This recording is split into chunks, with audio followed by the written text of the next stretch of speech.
नमो नमः।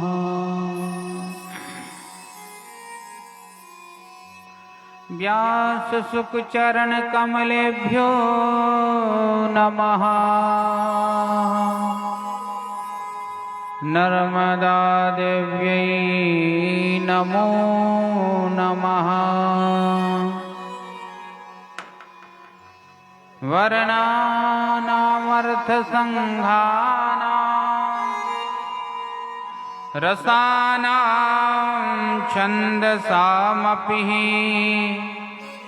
मङ्गलानां च कर्तारौ वन्दे वाणी विनायकौ। लम्बोदरणमस्तुभ्यं सततं मोदकप्रियं निर्विघ्नं कुरु मे देवा सर्वकार्येषु सर्वदा। सरस्वती महाभागे विद्ये कमललोचने विश्वरूपे विशालाक्षी विद्यां देहि कृपां कुरु। कि गुरुर्ब्रह्मा गुरुर्विष्णु गुरुर्देवो महेश्वरः गुरु साक्षात् परब्रह्मा तस्मै श्री गुरुवे नमः। अतुलित बलधामं स्वर्णशैलावदेहं धनुजवन कृशानं ज्ञानिनामाग्रगण्यं सकलगुणनिधानं वानरानामधीशं रघुपति प्रिय भक्तं वातजातं नमामि। राम रामेति रामेति रमे रामे मनोरमे सहस्रनाम तत्तुल्यं श्रीराम नाम वरानने।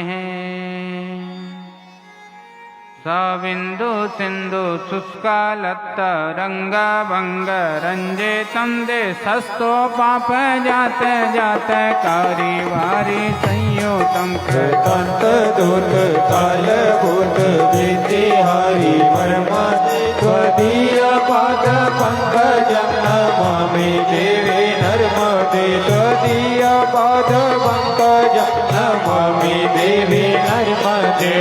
शम्भुलीन दीनमीन दिव्य संप्रदायकं कलोमालोक भारे हरि सर्वतीर्थनायकं सोमस्य कच्छ नकर चक्र चक्रवाक सर्वदे त्वदीय पाद पंकजं नमामि देवी नर्मदे त्वदीय पाद पंकजं नमामि देवी नर्मदे। महागभीर नीरपूर पाप दूत भूतलं धनत्समस्त पथ करि तापदाचलं जगल्लये महाभये मृकुण्ड सोन हर्मदे त्वदीय पाद पंकजं नमामि देवी नर्मदे त्वदीय पाद पंकजं नमामि देवी नर्मदे। त्वं तदेवमेवयं तदम्बो विक्षितं यदा प्रकुण्ड सोन सोन कौसुररि देवी सर्वदा नर्मभाब्धि जन्म जम्भ भाब्धि दुःख वर्मदे त्वदीय पाद पंकजं नमामि देवी नर्मदे त्वदीय पाद पंकजं नमामि देवी नर्मदे। लक्ष लक्ष किन्नरामरासुरादि पूजितं सुलक्ष्य नीरथिर धीर पक्षि लक्ष्य पूजितं वसिष्ठ शिष्ट पिप्पलादि कर्ममादि सर्वादि त्वदीय पाद पंकजं नमामि देवी नर्मदे। नर्मदे त्वदीय पाद पंकजं नमामि देवी नर्मदे सनत कुमार नाचिकेत कस्य पात्रे षट्पदे धृतं सखिया मानसे सुनार दादि षट्पदे रविन्दुरन्ति देव देवराज कर्म धर्मदे त्वदीय पाद पंकजं नमामि देवी नर्मदे त्वदीय पाद पंकजं नमामि देवी नर्मदे लक्ष्य लक्ष्य लक्ष्य पाप लक्ष्य सारे सायुधं ततस्तो जीव जंतु तंतो भक्ति मुक्तिदायकं विरंचे विष्णु शंकर सखिया राम वर्मदे त्वदीय पाद पंकजं नमामि देवी नर्मदे त्वदीय पाद पंकजं नमामि देवी नर्मदे तं स्वनं श्रुतं महेश केश जात किरात सूत वड वेदो पंडिते सटेन ते दुरंत पाप ताप हारी सर्व जंतु सर्वाते त्वदीय पाद पंकजं नमामि देवी नर्मदे त्वदीय पाद पंकजं नमामि देवी नर्मदे गंतो धर्मदाचकं त्रिकालमेव ये सदा पठन्ति ते निरन्तरं गायन्ति दुर्गतिं गदातु लभ्यते दुर्लभं महेशदाम गौरवं पुनर्भवमेतलोकयन्ति गौरवं त्वदीय पाद पंकजं नमामि देवी नर्मदे त्वदीय पाद पंकजं नमामि देवी नर्मदे नर्मदायै नमः प्रातर्नर्मदायै नमो निशि नमस्ते नर्मदे देवी त्राहि मां भवसागरा सानन्दमानन्दवने वसन्तम् आनन्दकन्दं रतपापवृन्दं वाराणसीनाथमनाथनाथं श्रीविश्वनाथं शरणं प्रपद्ये कृष्णाय वासुदेवाय हरये परमात्मने प्रणतः क्लेशनाशाय गोविन्दाय नमो नमः। राम रामेति रामेति रमे रामे मनोरमे सहस्रनाम तत्तुल्यं श्रीराम नाम वरानने। अचतुर्वदनो ब्रह्मा दिवाहुरपरो हरि अभारलोचनस्तंभोर् भगवान् बादरायण। हे भगवती देवी नमो वरदे जय पाप विनाशनि बहुफल दे। हे भगवती देवी नमो वरदे जय पाप विनाशिनी बहुफल दे। जय तुम्बन तुम कपालि दले प्रणमामि तो देवी नरारति हरे। जय सोमन सोम कृपाल कले प्रणमामि तो देवी नरारति हरे। जय भगवती देवी नमो वरदे जय पाप विनाशनि बहुबल दे। जय भगवती देवी नमो वरदे जय पाप विनाशिनी बहुफल दे। दीक्षदंत महाकाय कल्पांत दहनोपमा भैरवाय नमस्तुभ्यं मनुज्ञां दातुमर्हसि। नारायणं नमस्कृत्यं नरं चैव नरोत्तमं देवीं सरस्वतीं व्यासं ततो जयमुदीरयेत्। किसी व समान दाता नहीं विपत निवारण हार लज्जा सबकी राखियो विश्वनाथ भगवान। कि राधा राधा रटते ही सब व्याधा कट जाए। कोटि जन्म की आपदा श्री राधा नाम से जाए। बोली गजानंद भगवान की जय। सद्गुरुदेव भगवान की जय। पुराण पुरुषोत्तम भगवान की जय। सत्य सनातन धर्म की जय। नमः पार्वती पते हर हर महादेव।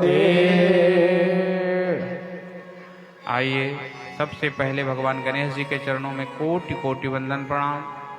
सद्गुरुदेव भगवान माँ शारदा के चरणों में कोटि कोटि वंदन प्रणाम करते हुए अंजनी लाल हनुमान राम दरबार पतित पावन भूत भावन भगवान भोलेनाथ बालकृष्ण भगवान के चरणों में कोटि कोटि वंदन प्रणाम। परम पवित्र भक्तों का कल्याण करने वाली माँ सलीला जगत जननी नर्मदा मैया के चरणों में कोटि कोटि वंदन प्रणाम। समस्त आवाहित स्थापित देवता, स्थान के देवता, इस क्षेत्र के सभी देवी देवताओं के चरणों में कोटि कोटि वंदन प्रणाम। संत श्री 1008 श्री बालमुकुंद दास जी महाराज सद्गुरुदेव भगवान के चरणों में कोटि कोटि वंदन प्रणाम। सभी संत वृंद, सभी भक्त वृंद, सभी विप्र वृंदों के चरणों में कोटि कोटि वंदन प्रणाम।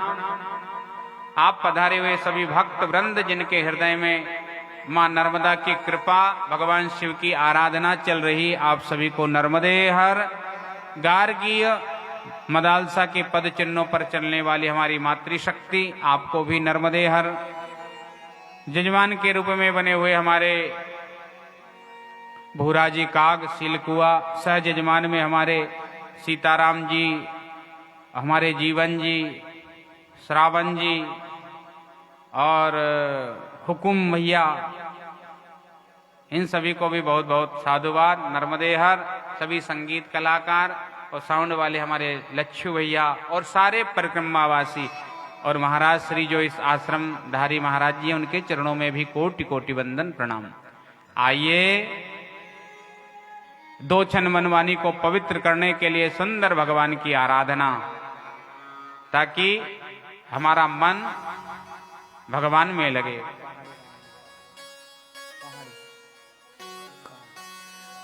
आकर भगवान शिव की परम पवित्र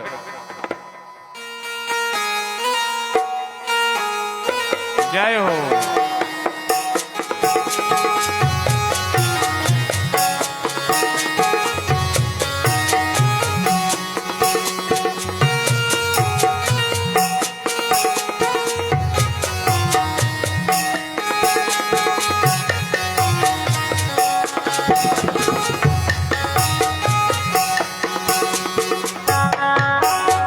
भाव से ताली बजाते हुए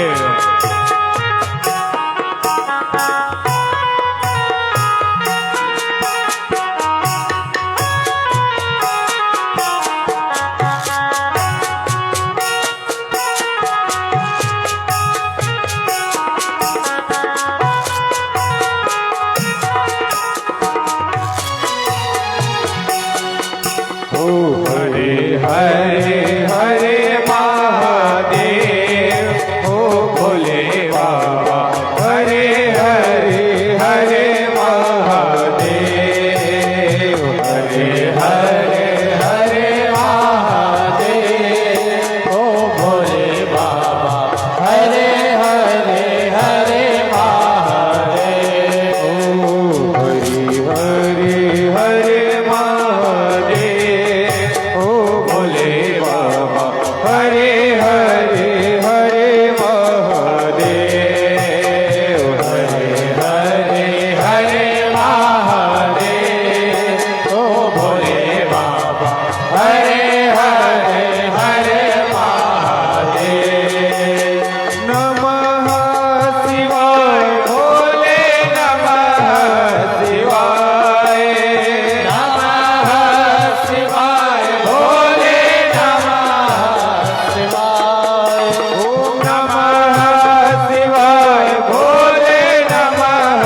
काशी विश्वनाथ भगवान की जय। महादेव महादेव महादेवेतियो वदेत् एकेन मुक्तिमाप्नोति द्वाभ्यां शम्भुरिणी भवेत्। आइए हम पुनीत पावन नर्मदा के तट पर सुंदर दिव्य नर्मदा पुराण कथा का रसास्वादन कर रहे हैं। ये भाग्य की बात है। भगवान की कृपा, भोलेनाथ की दया और मां नर्मदा हम पर कृपा कर रही है, जो दिव्य कथा का हम लाभ ले रहे हैं। ये मां नर्मदा की कृपा है। माताओं से निवेदन है कि थोड़ा थोड़ा आप आगे आ जाए, जो खाली जगह है भरा जाएगी। पीछे जो माताएं आ रही सब बैठती जाएगी।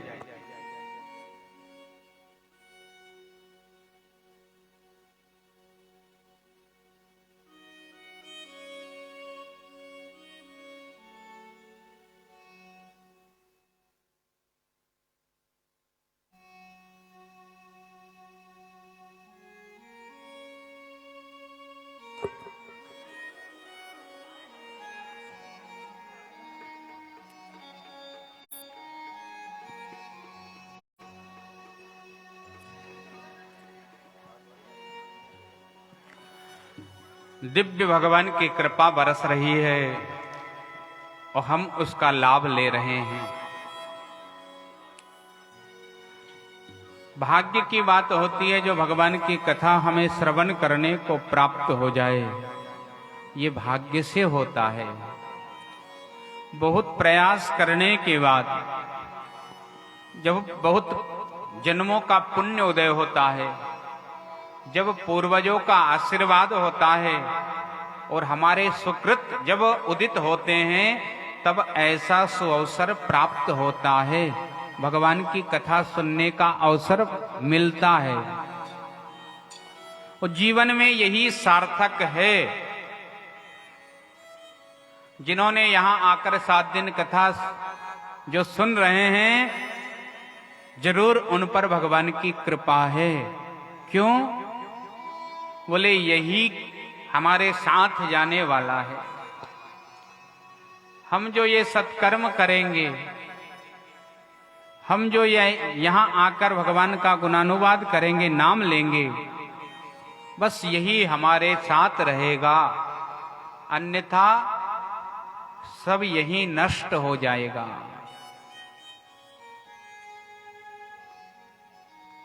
जीवन में कुछ भी करके देख लेना, ये नाशवान संसार है। एक न एक दिन उसका नाश होना सुनिश्चित है। नई गाड़ी ली, 1 महीने तक खूब देखोगे, साल भर तक देखोगे, और धीरे धीरे पुरानी होती जाएगी, आपका मन उससे भर जाएगा। और जो नई पहले जिसे देखकर थोड़ा सा धूल भी लग जाए तो दुख होता था, वो आप फिर कचरे में बेच देते हो, नष्ट हो जाती है। मकान बनाया बड़ा सुंदर है, पर आयु समय समाप्त होने पर मकान भी टूट जाता है। ये सब जितनी भी व्यवस्था है वो केवल यहां ही काम आ सकती है, और यहां भी काम आए इसकी कोई गारंटी नहीं कि यहां काम आ जाए। लेकिन भैया, ये जो आप सत्कर्म कर रहे हो, ये नर्मदा पुराण की कथा सुन रहे हो, ये यहां भी काम आएगी और वहां भी काम आएगी। वहां भी आप जवाब दोगे कि हमने नर्मदा पुराण की कथा सुनी, हमने दिव्य कथा सुनी। तो जरूर हमारे पुण्य उदय हुए हैं, तभी तो हम यहां एकत्रित होकर दिव्य कथा का लाभ ले रहे हैं।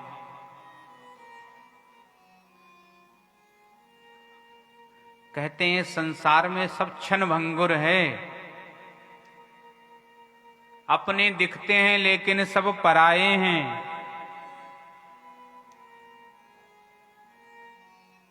सारे लोग केवल सुख के साथी है, दुख में दूर हो जाती है।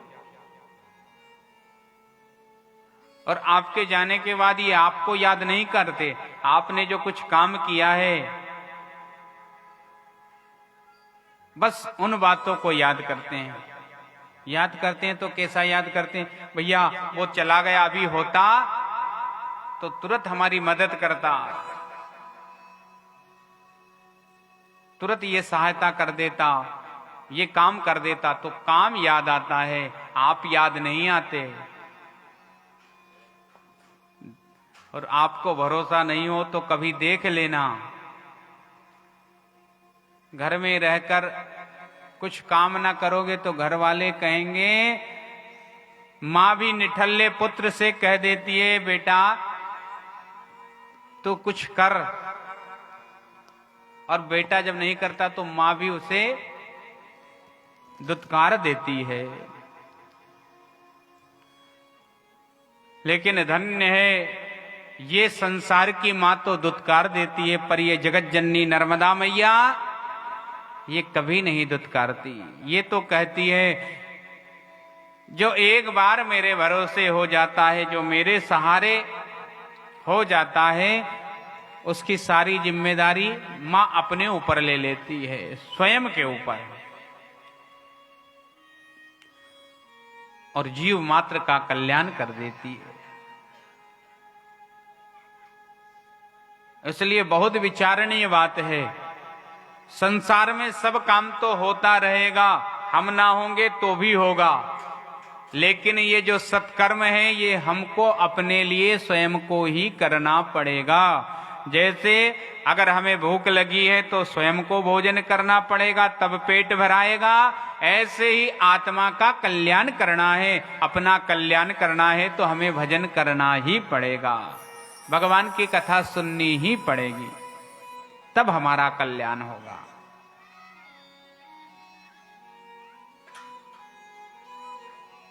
परमात्मा ने तो कृपा करी है, मानव शरीर दे दिया है। अब हमारी जिम्मेदारी है कि हम इस शरीर से कुछ सत्कर्म करके, कुछ अच्छा काम करके और अपना कल्याण कर लें, ताकि हमारा जो मानव शरीर हमें प्राप्त हुआ है, भगवान भी कहे भैया तुम्हें मानव शरीर दिया था तो तुमने सदुपयोग किया,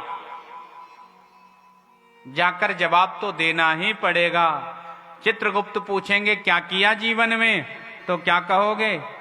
क्या ये कहोगे कि 10 एकड़ थी तो 15 कर ली, या 1 मकान था तो 2 मकान कर लिए?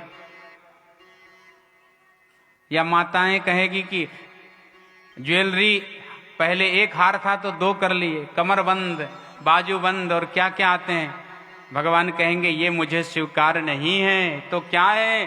बोले क्या सत्कर्म किया है, क्या भक्ति करी है, कितना भगवान का नाम लिया है, कितना परोपकार किया है।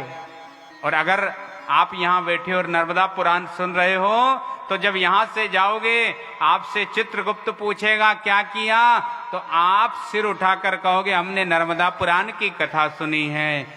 चित्रगुप्त भी कहेगा जाओ तुम भगवान शिव के लोक को जाओ, क्योंकि तुमने दिव्य पुराण की कथा सुनी है।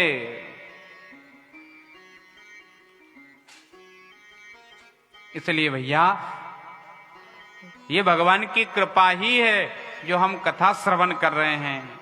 और कल भी आपको बताया था श्रवण वही करेगा जिस पर नर्मदा की, भोलेनाथ की कृपा है, अन्यथा आते हुए भी श्रवण नहीं कर पाते। क्यों? भाग्य में नहीं है।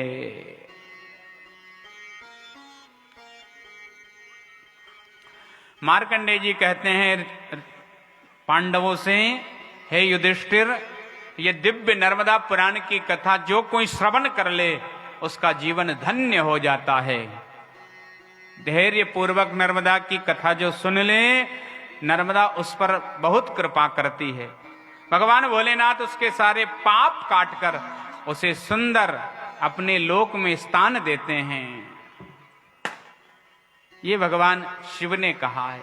और नर्मदा के क्षेत्र पर कोई नर्मदा तट पर आकर शिव पूजन कर ले तो भोलेनाथ बड़े प्रसन्न होते हैं। भोलेनाथ ने कहा है कि नर्मदा के तट पर आकर कोई लक्ष्मी चाहने वाला और नर्मदा के तट पर आकर भगवान शिव का गन्ने के रस से अभिषेक कर ले तो उसके यहां अष्ट लक्ष्मी विराजती है। कोई नर्मदा के तट पर आकर भगवान शिव को दीप दान कर दें तो भोलेनाथ उसे लक्ष्मीवान बना देते हैं। अगर हो सके कहीं नर्मदा के तट पर बिल्व वृक्ष हो और उसी के नीचे अगर भगवान शिव की कोई स्थापना कर दे या शिव स्थापना पहले से हुई हो और वहां जाकर पूजन कर ले, दीपदान कर दे, कमल के गट्टों से हवन कर ले, कमल गट्टों से, तो उस पर भी लक्ष्मी की बहुत कृपा होती है। ये सब हुआ है। आप देखना नर्मदा तट पर जितने भी आश्रम हैं वहां कोई कमी नहीं है। कहां से आ रहा है, कौन ला रहा है, कौन दे रहा है, लेकिन सारी व्यवस्था हो रही है। क्यों? क्योंकि भगवान शिव कहते हैं मैं जब नर्मदा तट पर विराजता हूं तो कोई आकर थोड़ी सी भी मेरी पूजन कर लेता है तो यम यम चिंतयते कामम तम तम प्राप्नोति निश्चितम। जो जो कामना करता है वह उसकी कामना जरूर पूरी होती है।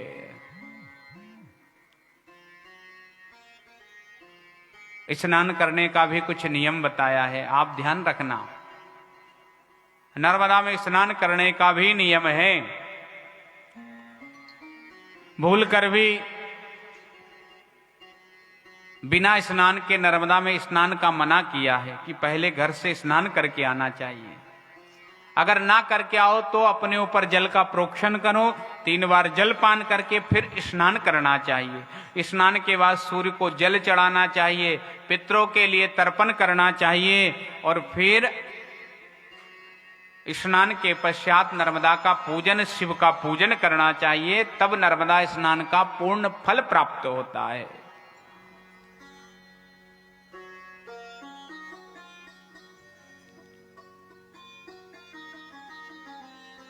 मार्कंडेय जी कहते हैं नर्मदा के तट पर आकर जो कोई शिव का पूजन कर ले और शिव को भस्मी लगाने के बाद बची हुई भस्मी अपने मस्तक पर लगा ले तो उसके सारे पाप उसी समय जलकर भस्म हो जाते हैं और वह निष्पाप हो जाता है। सुंदर हम तीर्थों का सेवन करते करते कल हमने कहां विश्राम किया था, किसी को पता हो तो बताएं। मेरे को पता नहीं, भूल गया भैया। आज आपको ही बताना पड़ेगा। आप जहां से बताओगे वहीं से कथा प्रारंभ कर देंगे। हाँ, कोई मेघनाथ, कोई गरुड़ेश्वर और कोई सीधे अमरकंठ ही ले जा रहे हैं। पंडित जी आप तो जल्दी आरती करो।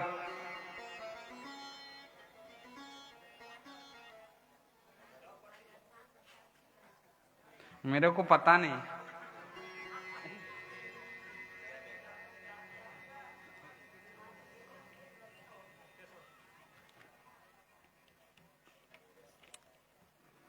नर्मदा मैया की हर नर्मदे मैया, हर नर्मदे, हर नर्मदे मैया, हर नर्मदे, हर नर्मदे मैया, हर नर्मदे, हर नर्मदे मैया, हर नर्मदे, हर नर्मदे मैया, हर नर्मदे, हर नर्मदे मैया, हर नर्मदे। जय नर्मदे मैया, जय नर्मदे, नर्मदे जय हो, जय नर्मदे, जय नर्मदे मैया, जय नर्मदे, नर्मदे मैया, जय नर्मदे, हर नर्मदे मैया, हर नर्मदे, हर नर्मदे मैया, हर नर्मदे, हर नर्मदे मैया, हर नर्मदे, हर नर्मदे मैया, हर नर्मदे। जय हो।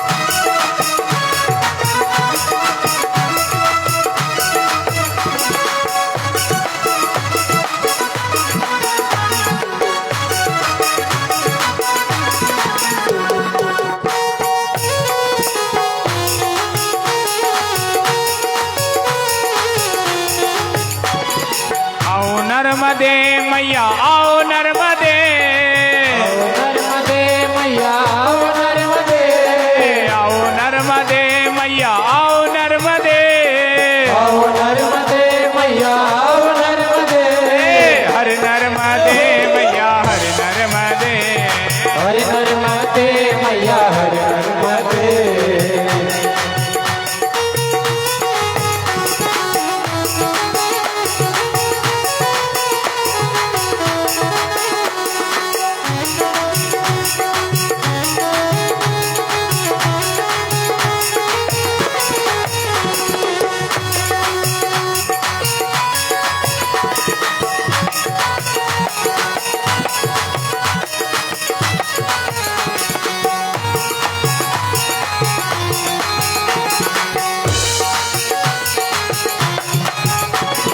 आओ नर्मदे मैया आओ नर्मदे, आओ नर्मदे मैया आओ नर्मदे, आओ नर्मदे मैया आओ नर्मदे, आओ नर्मदे मैया आओ नर्मदे, हर नर्मदे मैया हर नर्मदे, हर नर्मदे मैया हर नर्मदे, हर नर्मदे मैया हर नर्मदे, हर नर्मदे मैया हर नर्मदे।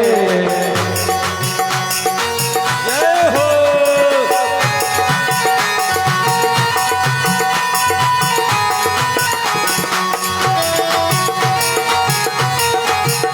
जय हो।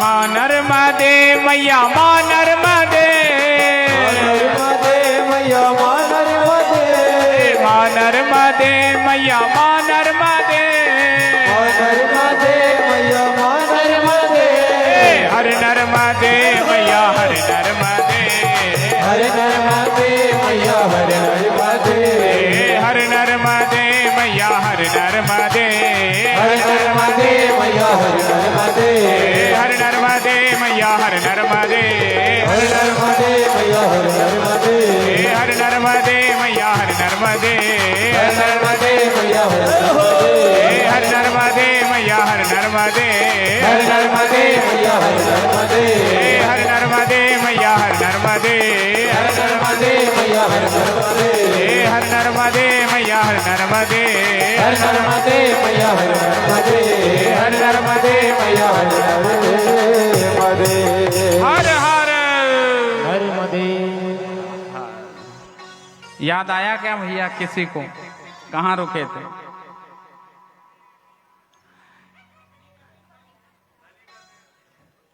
क्या बात, बहुत बढ़िया। कल गणिका तीर्थ में सुंदर हमने रात्रि विश्राम किया था और यहां से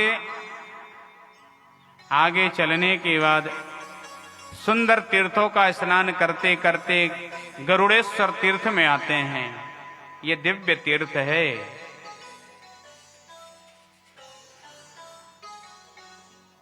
यहां गरुड़ जी ने तपस्या करी थी नर्मदा के तट पर। भगवान प्रसन्न हुए, गरुड़ के नाम से इस तीर्थ का नाम पड़ गया गरुड़ेश्वर तीर्थ। ये दिव्य तीर्थ है। मार्कंडेय जी कहते हैं इन तीर्थों का स्नान करते करते और जब परिक्रमावासी आगे की ओर चलता है तो सुंदर तीर्थ आता है जिसे हंसेश्वर तीर्थ कहते हैं, हापेश्वर तीर्थ भी कहते हैं। ये दिव्य तीर्थ है। यहां स्नान करके और जो चावल का दान करता है तो भगवान भोलेनाथ उस पर बहुत कृपा करते हैं। मार्कंडेय जी कहते हैं इन तीर्थों का सेवन करते करते जब इसी सुलपानी की झाड़ी में उत्तर तट पर परिक्रमा मार्ग से परिक्रमावासी धीरे धीरे सुंदर इस सुलपानी की झाड़ी में आता है और एक सुंदर तीर्थ पर पड़ता है जहां हिरणाक्ष ने तपस्या करी है। इसे हिरण फाल भी कहते हैं।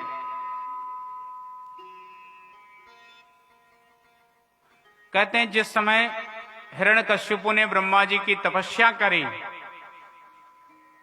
वो तपस्या करने जब बैठा तो बहुत सारे देवताओं ने विघ्न डाला। भागवत में कथा सुनी आपने। हिरण्यकश्यपु परेशान हो गया, कहां जाना चाहिए जहां कोई विघ्न ना डाले। तब उसे ये सिद्ध क्षेत्र दिखा। तब वह यहां आकर और सुंदर तप करने लगा। यहां उसका तप पूर्ण हुआ। ब्रह्मा जी ने आशीर्वाद दिया। ये सिद्ध क्षेत्र है। ये बात देवताओं को पता चली कि ये सिद्ध क्षेत्र है, यहां आकर कोई तप करता है तो तप पूर्ण हो जाता है। तो देवताओं ने इस क्षेत्र की बड़ी प्रशंसा करी। भगवान शिव को साक्षात पाया तो देवताओं ने चंदन आदि की खूब वर्षा करी, केसर गिराना, ये सब। इस तीर्थ की बड़ी महिमा है। ये दिव्य तीर्थ है भैया। 84 कोस की जो ये सूलपानी की झाड़ी है, दोनों तटों की, कहते हैं ये सबसे दिव्य क्षेत्र है। यहां बड़े बड़े देवता आकर तपस्या करते हैं। अश्वत्थामा इस समय इसी जगह पर भ्रमण करते हैं, नर्मदा तट पर। उन्हें बहुत वेदना होती है, लेकिन जिस दिन से वो नर्मदा तट पर आए तो बड़ी शांति मिली। तो इसी नर्मदा तट पर है। मार्कंडेय जी तो कहते हैं मैं भी इसी क्षेत्र में रहता हूं। और सप्त चिरंजीव हैं, अश्वत्थामा, बलिर्व्यास, हनुमान आदि सब, वो सारे चिरंजीव इसी दिव्य क्षेत्र में रहते हैं। इसलिए आप देखना कहीं कहीं केसर की वर्षा भी होती है। इस क्षेत्र में देवता वर्षा करते हैं, केसर की वर्षा, चंदन की। हिरण फाल तो इसलिए कहते हैं कि पहले नर्मदा की चौड़ाई इतनी थी कि हिरण छलांग लगा के उस पार हो जाती थी। ऐसी फलांग लगाती तो उस पार। तब से इसे हिरण फाल भी कहने लगे। ये दिव्य क्षेत्र है। यहां कोई तपस्या करे तो सहज ही उसका मन लग जाता है।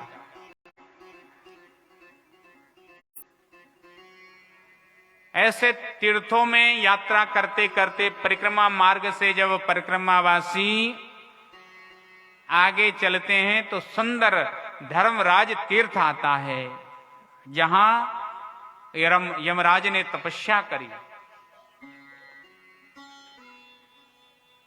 एक बार क्या हुआ कि यमराज ब्रह्मा जी के पास गया। ब्रह्मा जी से कहा, ब्रह्मा जी अब मुझसे देखा नहीं जाता क्या?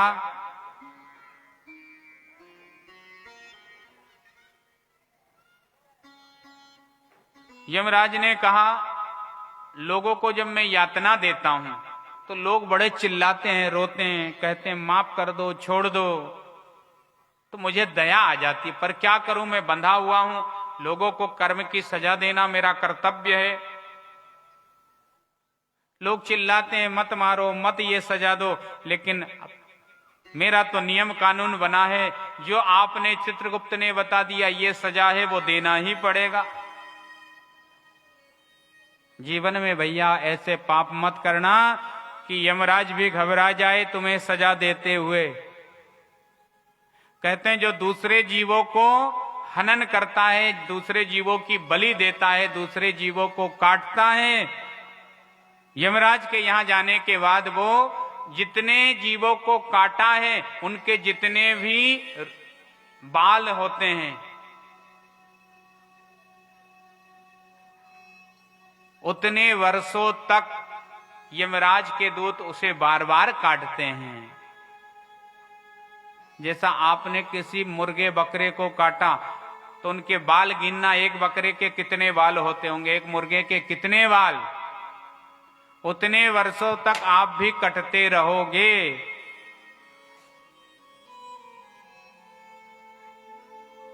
कबीर साहब ने तो इसलिए कहा है कि बकरी पत्ती खात है ताकि मोटी खाल, और जो नर बकरी खात है ताको कौन हवाल।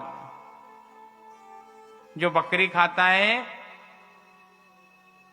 उसका क्या हाल होगा भैया। बकरी तो केवल पत्ती खाती है पर रात दिन पीटी जाती है।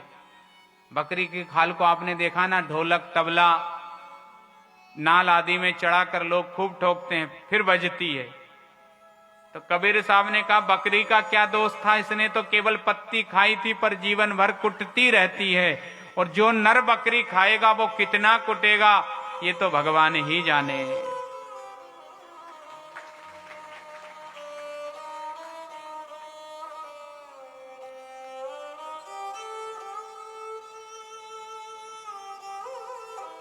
जीवन अगर भगवान ने दिया है तो सत्कर्म में लगाइए।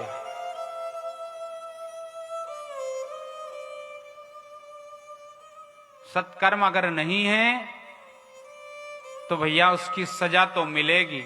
कर्म बंधन में हम सब बंधे हुए हैं। यमराज ने यही कहा कि प्रभु मुझसे देखा नहीं जाता,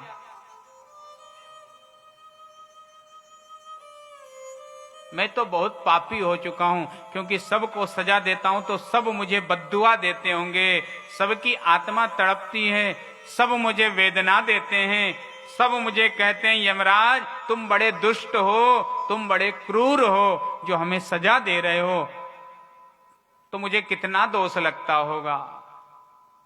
आप मुझे कोई स्थान बताइए जहां जाकर मैं तपस्या कर सकूं। तब ब्रह्मा जी ने कहा भैया नर्मदा के तट पर जहां सूल पानी की झाड़ी दिव्य स्थान है, यहां जाकर तप करो, जरूर तुम्हारे पाप सब क्षय हो जाएंगे। तब यमराज आकर और सुंदर इसी नर्मदा के तट पर तप करने लगे। नर्मदा प्रसन्न हुई।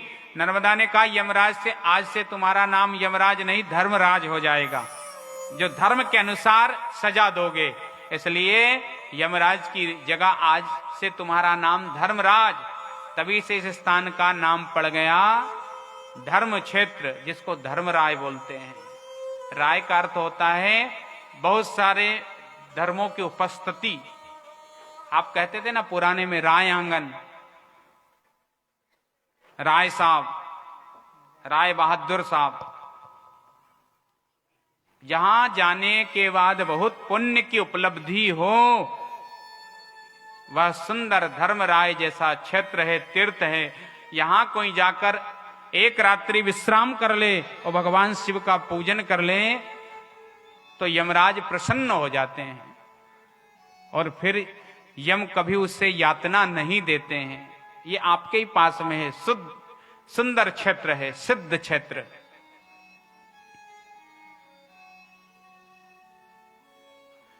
धर्मराज ने अपने मुख से इसकी प्रशंसा करी, बोले ऐसा क्षेत्र है जहां जाने के बाद में मन भगवान में लग जाता है। और अब तो खैर बंद हो गया, पहले यहां सुंदर स्वर चलते थे। नर्मदा के जल से ओंकार शब्द का नाद निकलता था। जब नर्मदा का जल पत्थरों से पहाड़ों से टकराता था, सुंदर ओम शब्द का नाद चलता था। ऐसा दिव्य स्थान था कि यहां जाने के बाद नर्मदा पुराण में आया है कि धर्मराज जब यहां आए तो उन्होंने देखा तो उनको ऐसा लगा जैसे कि मैं अपने यमपुर में ही आ गया। बहुत खाई जैसी थी, ऊपर दोनों तरफ पहाड़ी, नीचे नर्मदा का जल, दोनों तरफ से पहाड़ियां। लेकिन यहां आने के बाद और नर्मदा के बीच में, पहले यहां चट्टाने थी जिसमें बीच में बैठ जाओ, दोनों तरफ से पानी निकलता था। तो धर्मराज ने यहाँ जब तपस्या करी तो धर्मराज ने यही वरदान मांगा, यहाँ आकर जो स्नान कर ले, यहाँ आकर जो एक बार भी नर्मदा का जलपान कर ले, नर्मदा का दर्शन कर ले, वो मेरे यमपुर में कभी नहीं आएगा। भैया आपके पास में ही है, जरूर एक बार जाना और जरूर भगवान शिव की आराधना करना। इस सुंदर तीर्थ क्षेत्र को और जब परिक्रमा मार्ग में चलते हुए परिक्रमावासी आनंद के साथ चलते हैं, धीरे धीरे परम पवित्र तीर्थ आता है जिसे सुंदर मेघनाद तीर्थ कहते हैं। ये दिव्य तीर्थ है, कहते हैं इसकी बड़ी महिमा है। यहीं पास में डहर नामक नदी भी नर्मदा में मिली है, नीचे इससे डेहर गांव है ना, इसी के पास। मार्कंडेय जी कहते हैं कि ये मेघनाद सुंदर दिव्य तीर्थ है, इसकी बड़ी महिमा है। इसकी भी नर्मदा पुराण में दिव्य कथा आती है। कहते हैं जिस समय रावण का युद्ध चल रहा था, सारे सैनिक परास्त हो चुके थे, रावण ने तपस्या करी, भगवान शिव प्रसन्न हुए तो भगवान शिव ने एक लिंग दिया था, शिवलिंग, और रावण से कहा था कि भैया इसको कहीं जमीन पर मत रखना, जमीन पर अगर रख दिया फिर वहां से ये शिवलिंग उठने वाला नहीं है।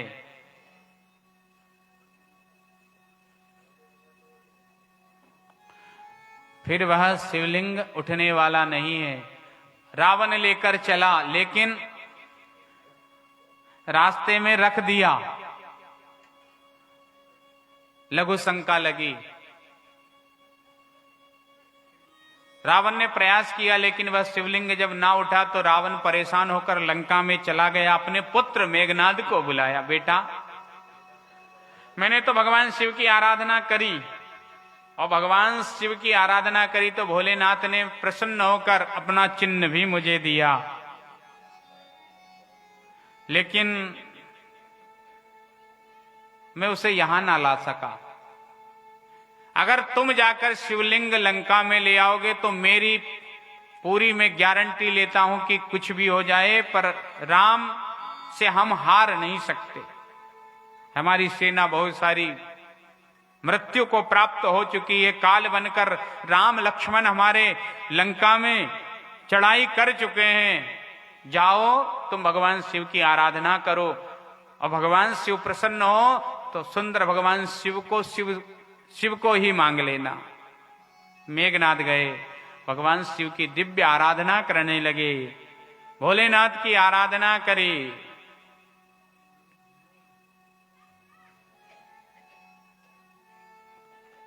भोलेनाथ तो ऐसे हैं कि जो कोई आराधना करने लगे तो भोलेनाथ प्रसन्न हो ही जाते हैं। भोलेनाथ प्रसन्न हो गए और मेघनाथ को आवाज लगाई। भोलेनाथ ने वर मांगो, क्या चाहिए? जय हो भोलेनाथ की।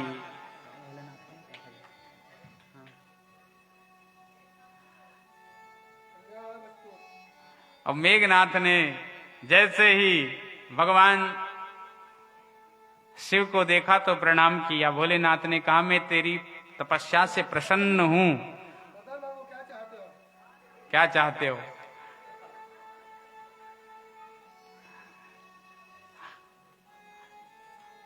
मेघनाथ ने कहा भोलेनाथ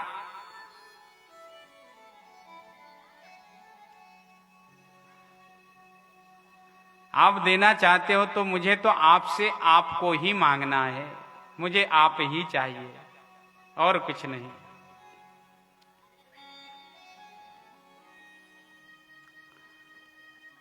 भोलेनाथ ने कहा भाई मैं कहां जा सकता हूं, और मैं चला जाऊंगा तो पार्वती का क्या होगा? और कुछ वर मांग लो। मेघनाथ ने कहा मुझे और दूसरा वर नहीं चाहिए, मुझे तो यही वर दीजिए।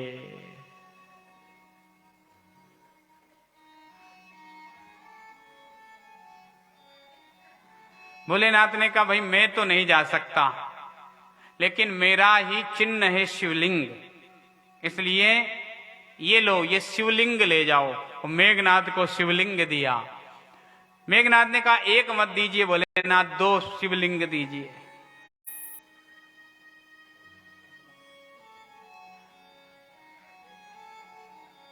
भोलेनाथ ने कहा क्यों? बोले पिताजी को एक दिया था तो उन्होंने रास्ते में रख दिया, लंका तक नहीं पहुंचाया, तो आप 2 दीजिए, एक रखा भी गया तो कम से कम एक तो जाएगा, दूसरा तो चला जाएगा। भगवान ने कहा ठीक है। भगवान ने दोनों हाथों में 2 शिवलिंग दे दिए।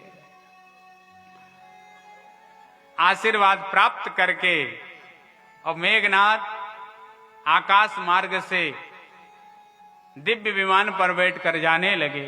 जा रहे हैं मेघनाथ जी। भोलेनाथ भगवान की। और भोलेनाथ आनंद से कैलाश में भक्त को दर्शन देने के बाद भोलेनाथ बड़े मगन हो जाते हैं। भोलेनाथ आनंद से कैलाश पर सुंदर तांडव नृत्य कर रहे हैं। उमापति महादेव की जय।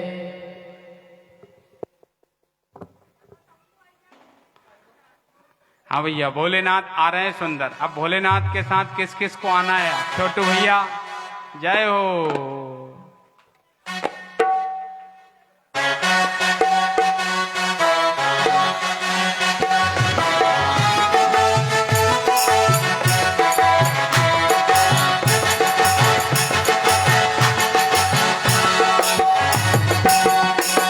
जटाटवी गलत प्रवाह पावितस्तने गले बलम लंबिता भुजंग तुंड मालिका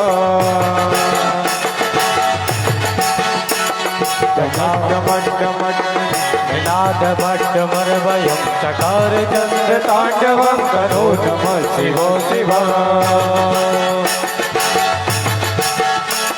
चटाकटाह संभ्रमं प्रभं फलं कनर्जन विलोलवीच वल्लरी विराजमान मूर्धनि भगत भगत भगत ललाट पट्ट पावके किशोर चंद्र शेखरे रथी प्रतीक्षणा कौन है वो, कौन है वो, कहाँ से वो आया, चारों दिशाओं में तेज सब छाया। कौन है वो, कौन है वो, कहाँ से वो आया, चारों दिशाओं में तेज सब छाया। इसकी भुजाएं बदले कथाएं, इसकी भुजाएं बदले कथाएं। भगीरथ तेरी तरफ शिव जी चले, देख जरा ये विचित्र माया।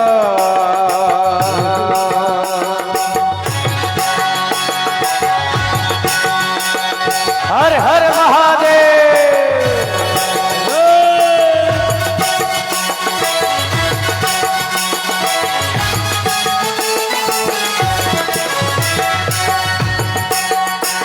धराधरेन्द्र नंदनी विलास बंधु बंधुर पौरस्त्र गंध संतति प्रबोध मान से कथा कटाक्ष धारणी निरुद्ध दुर्धरापति पतित बरे मनो विनोद वस्तुनि। कौन है वो, कौन है वो, कहाँ से वो आया, चारों दिशाओं में तेज सब छाया। कौन है वो, कौन है वो, कहाँ से वो आया, चारों दिशाओं में तेज सब छाया। कौन है वो, कौन है वो, कहाँ से वो आया, चारों दिशाओं में तेज सब छाया। कौन है वो, कौन है वो, कहाँ से वो आया, चारों दिशाओं में तेज सब छाया। इसकी भुजाएं बदले कथाएं, इसकी भुजाएं बदले कथाएं। भगीरथ तेरी तरफ शिव जी चले, देख जरा ये चित्र माया।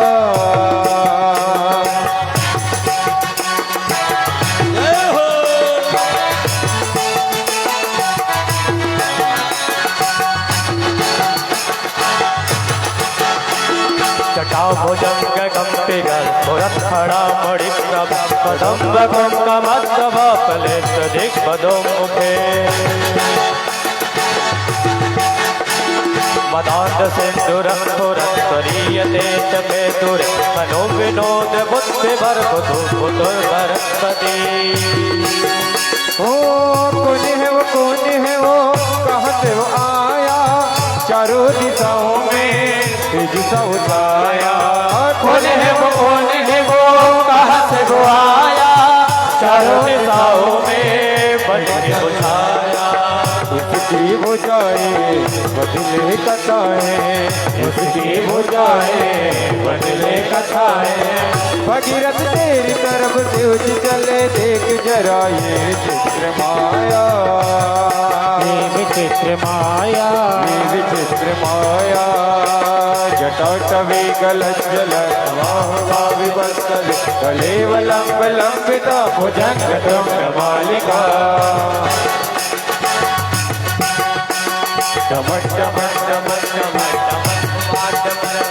चकोर चंद्र तांडवं करो नमः शिवं शिवा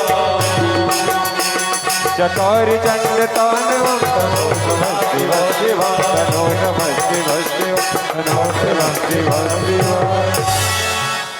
उमापति महादेव की हर हर महादेव।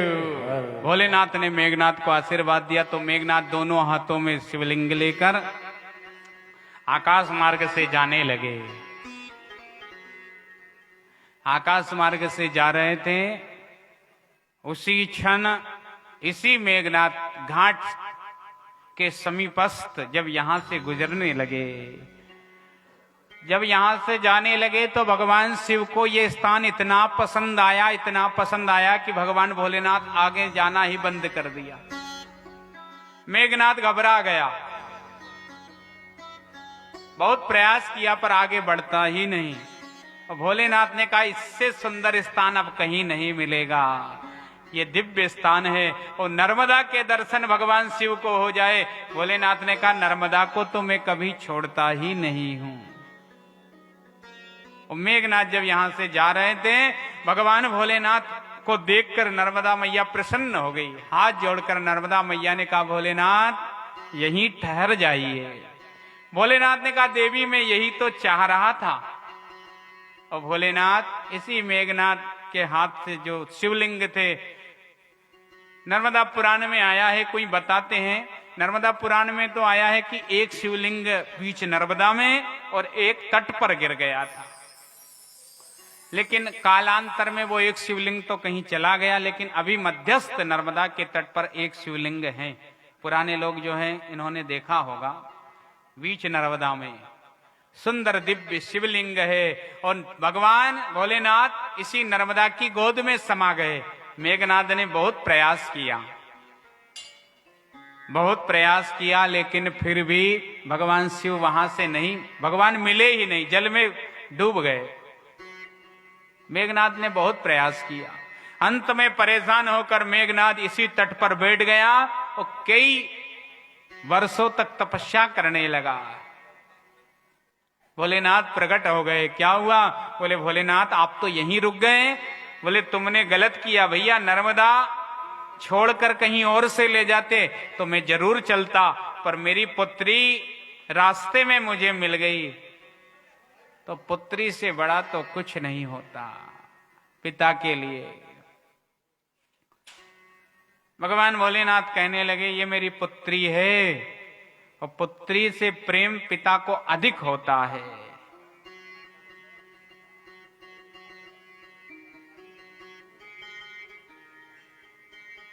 भोलेनाथ कहने लगे नर्मदा मेरे शरीर से ही प्रकट हुई है, मेरा तेज है, मेरा तप है, मेरी तपस्या है, इसलिए मैं इसे नहीं त्यागूंगा। और एक भगवान शिव नहीं, कोई भी पिता हो, पिता का तप ही पुत्री के रूप में आता है, ये ध्यान रखना, बहुत विचारणीय बात है। कहते हैं कि पुत्र पुण्य से आता है। पिता के पुण्य से पुत्र उत्पन्न होता है। और पुत्री, बोले पुत्री उसके परिश्रम से, तप से पुत्री उत्पन्न होती है। इसलिए आप देखना,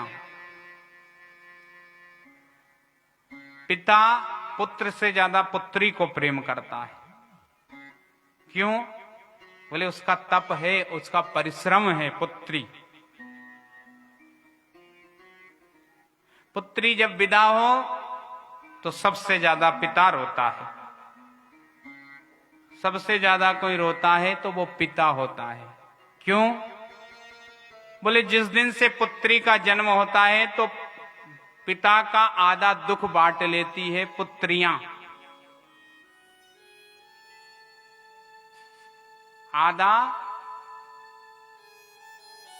दर्द बांट लेती है पुत्रियां। थोड़ी सी बड़ी हो कि पिता की सेवा करने लगती है, और थोड़ी सी बड़ी हो तो पिता कहीं बाहर से आए तो दौड़कर गिलास भर के पानी, पिताजी पी लीजिए। पुत्रियां तो ऐसी होती है कि पिता को पसीना निकले तो अपने पल्लू से पसीना पूंछकर कहे, पिताजी आपको क्या तकलीफ है?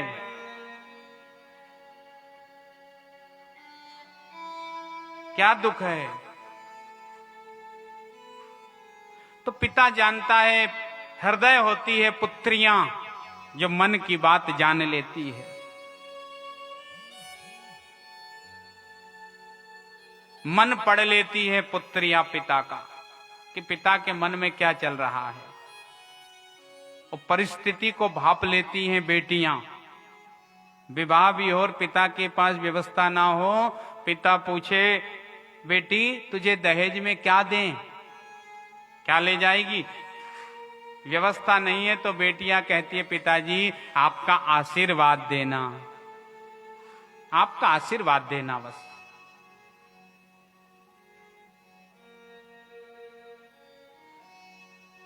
और जिस समय वो विदा होती है तो पिता से कहती है, पिताजी मैं गुड़िया तेरे आंगन की, मैं चिड़िया तेरे आंगन की। चिड़िया ही होती है जिसका बचपना कहीं बीतता है और सारी उम्र कहीं और बीतती है।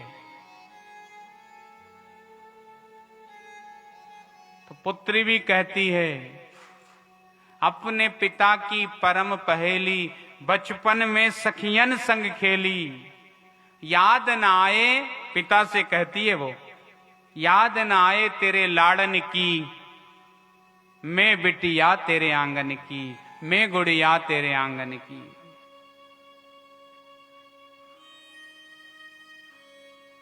और पिता भी खूब आशीर्वाद देता है। आपने देखा होगा, आपके यहां क्या परंपरा है? पिता पुत्री के पैर लगते हैं कि पुत्री पिता के? हमारे यहां तो ये परंपरा है कि पिता पुत्री के पैर लगते हैं, चरण स्पर्श पुत्री के करते हैं, जबकि वो तो पुत्री है ना, फिर भी चरण स्पर्श क्यों करते हैं? बोले बेटी अगर समझदार हो तो दो कुल की लाज बचा देती है, बेटी समझदार ना हो तो दो कुल को डुबा देती है। इसलिए तो पिता कभी कभी अपनी पगड़ी भी बेटी के चरणों में रख देते हैं, ये लाज तेरे सुपुर्द है।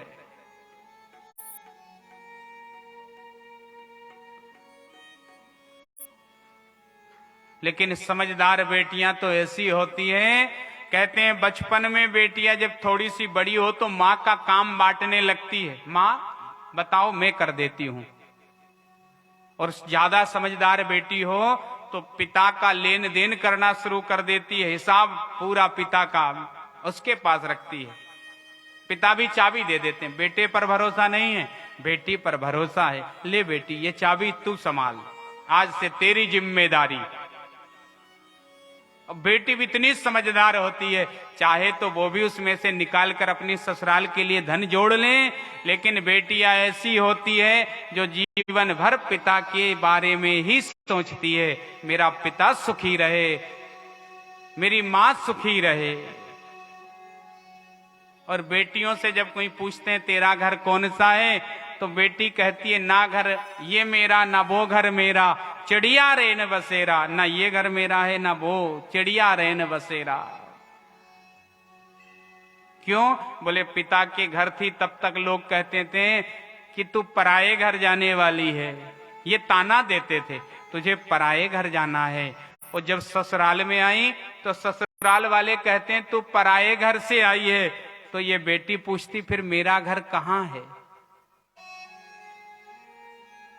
बचपने में पिता क्या घर कहते थे तू पराये घर जाने वाली है, और जब ससुराल में आई सोचा था ये घर मेरा होगा, तो ये घर वाले भी कहते हैं तू पराये घर से आई है तो मैं कहां जाऊं। तभी ये जाते हुए पिता से कहती है पिताजी मैं तो गुड़िया के समान हूं, गुड़िया के समान, मैं तो चिड़िया के समान हूं, कभी इस डाल पर बसेरा है कभी इस डाल पर बसेरा है, मैं चिड़िया तेरे वांगन की, मैं गुड़िया तेरे आंगन की। कितना सुंदर भजन है।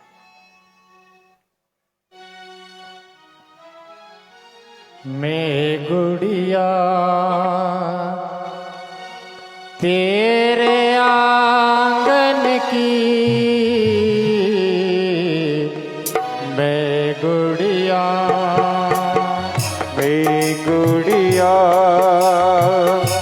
तेरे आंगन की, मैं गुड़िया तेरे आंगन की, मैं गुड़िया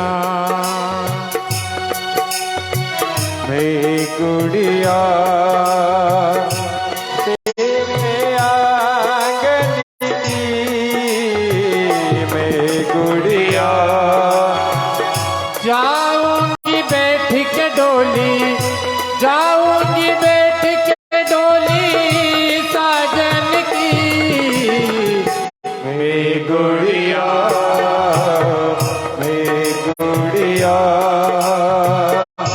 तेरे आंगन की, मैं गुड़िया।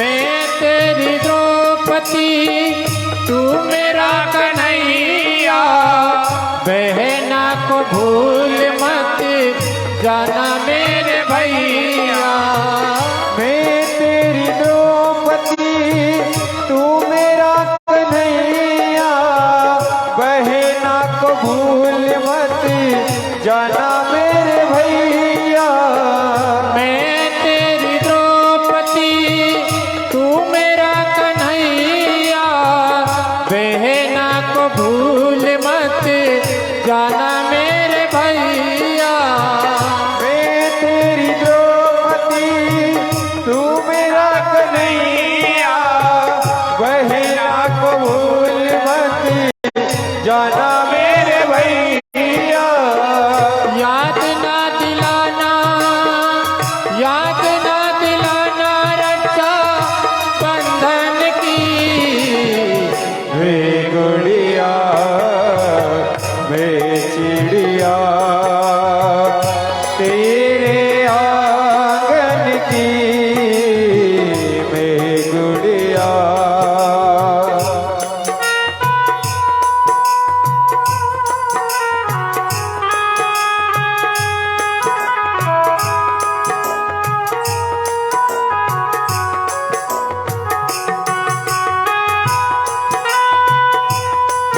चले है कहार मेरी डोली उठा के कर दो विदा मैया सगुन गीत गा के।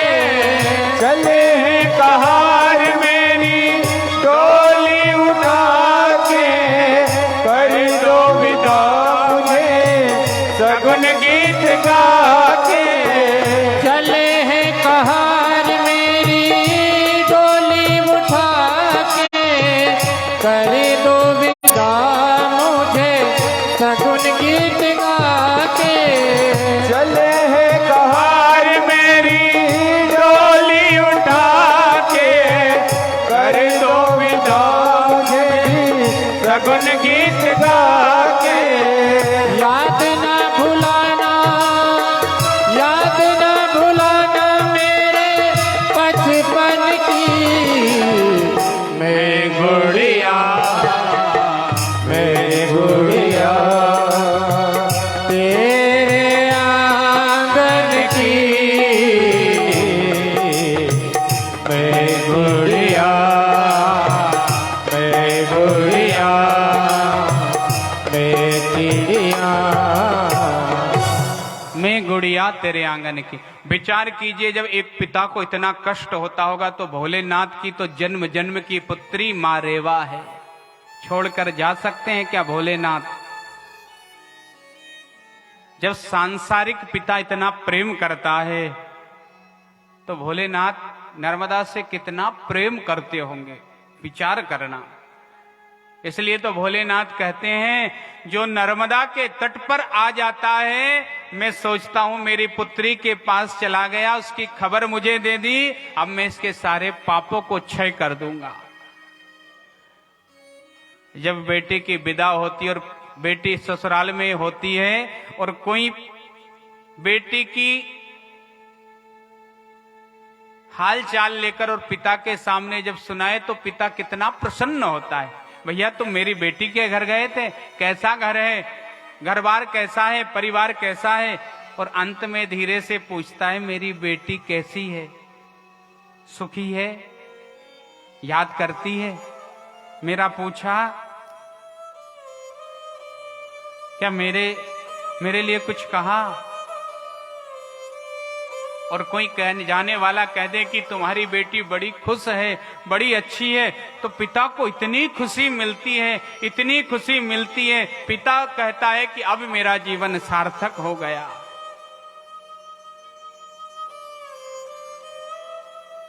प्रसन्न होकर बार बार पूछता है बेटी के ससुर जी कैसे हैं, बेटी की सास कैसी है, घर कैसा है, तुम्हें भोजन करवाया, तुम्हें बुलाया?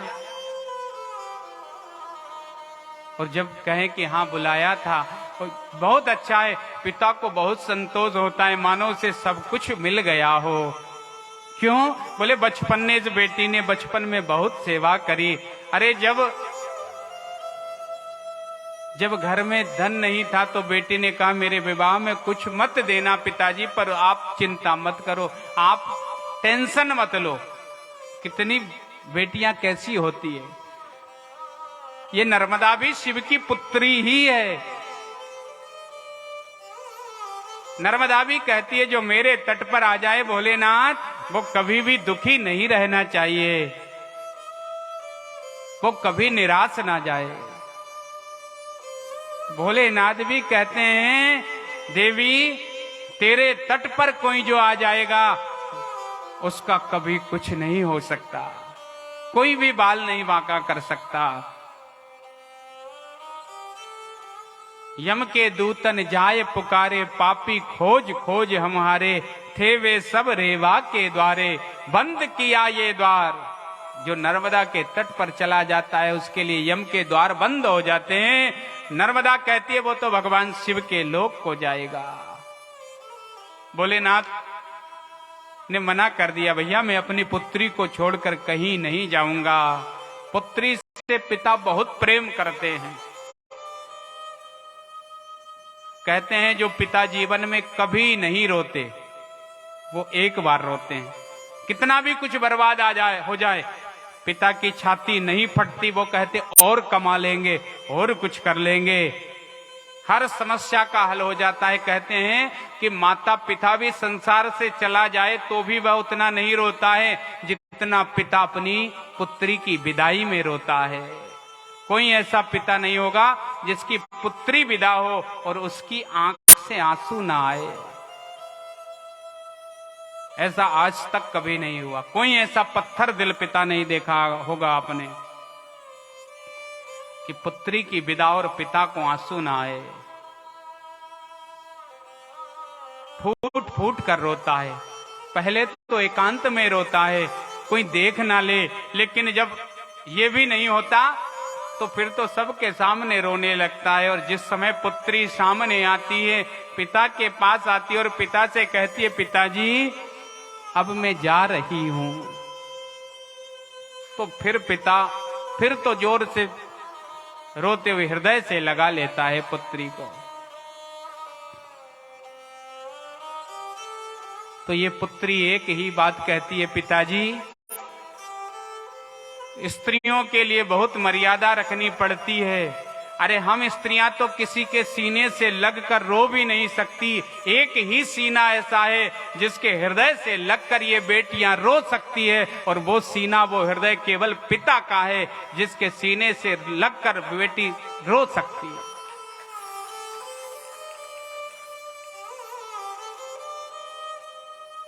सब मर्यादा से बंधी हुई स्त्रियां केवल पिता के साथ ही स्वच्छंद घूम सकती है और गर्व से कहती ये मेरे पिताजी है। और बेटियां भी इतनी प्रेम करती है, कभी पिता की गोद में कितनी भी बड़ी हो जाए, ससुराल से आएगी पिता के हृदय से लग जाएगी। और बेटियां कहती है, पिताजी जिस समय आप अपना हाथ हमारे मस्तक पर रख देते हो तो हम सारा दुख भूल जाती है। जब बेटी कहीं से आए और पिता अगर माथे पे हाथ रख दे तो बेटी अपना सारा दुख भूल जाती है जीवन का।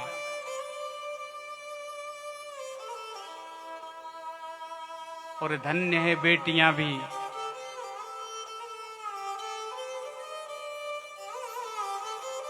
बेटियां भी धन्य होती है जो पिता के लिए ही हर समय कामना करती है, हमारे पिता का ऐसा हो। पिता के बारे में पूछती है, पिता की तबीयत ठीक है, पिताजी ठीक हैं। और थोड़ी सी भनक लग जाए कि पिताजी को रात को ऐसा हुआ था, तो सुबह सब काम छोड़कर दौड़ी दौड़ी भागती चली आए, पिताजी को क्या हो गया।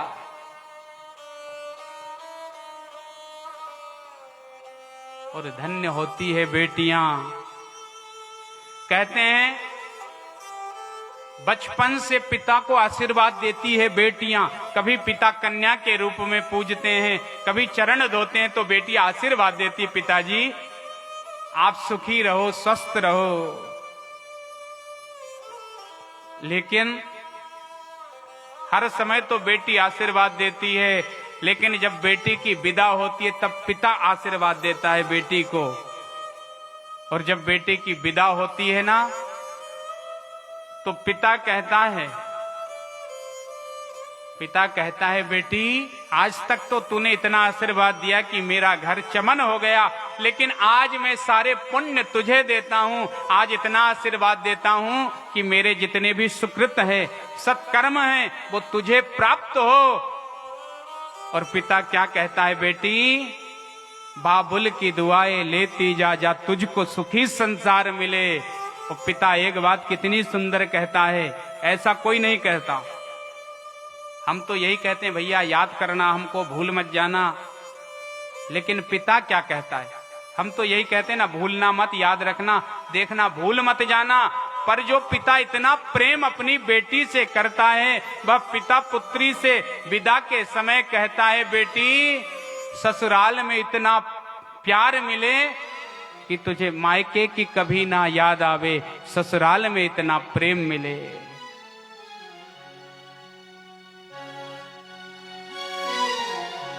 बाबुल की दुआएं लेती जा, जा तुझको सुखी संसार मिले। बाबुल की दुआएं लेती जा, जा तुझको सुखी संसार मिले। बाबुल की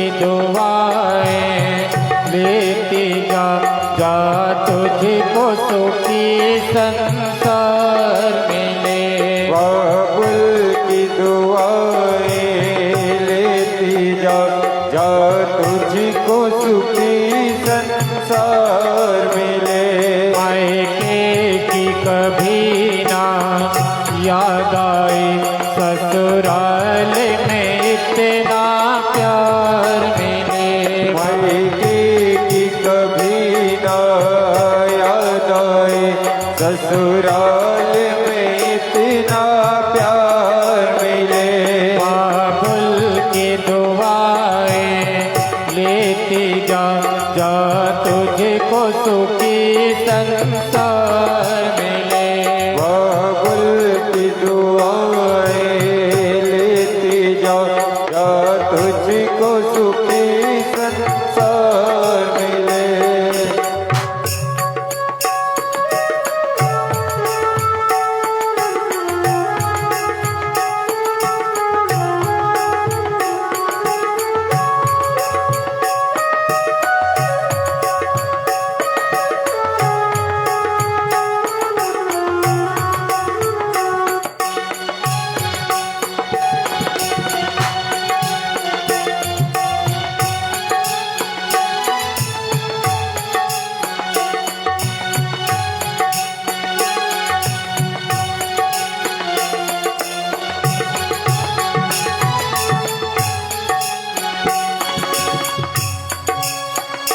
नाजों से तुझे पाला मैंने, कलियों की तरह